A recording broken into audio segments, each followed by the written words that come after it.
And for more on what the government shutdown means in practical terms, an update now on the U.S. Coast Guard. More than 42,000 Coast Guard personnel missed a paycheck earlier this month, making it the only branch of the U.S. military to work without pay. That is because the Coast Guard is funded by the Department of Homeland Security, whose funding is tied up in the shutdown debate. Yet, crews are still deploying on national security operations.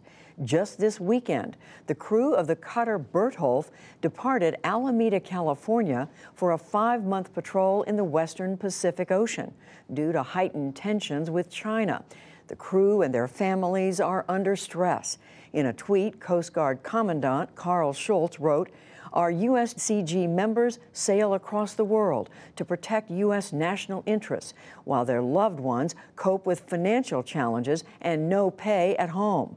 He also tweeted out this video produced by the Coast Guard.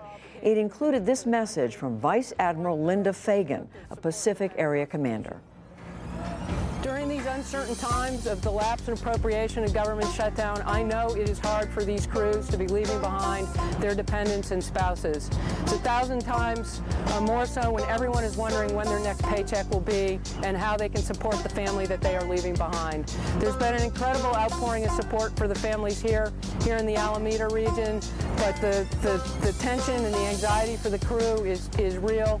Without legislative action or an end to this partial shutdown, Coast Guard members will miss their second paycheck on January 30th, and retirees will start missing out on benefits next month.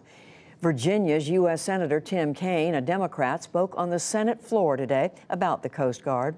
They're deploying for multiple months and they're saying goodbye to their families, but their families who live in and around Alameda, it's not necessarily cheap. They're going to have to keep paying rent bills and things while their coastie, as they call themselves, is deployed, and yet they're not being paid.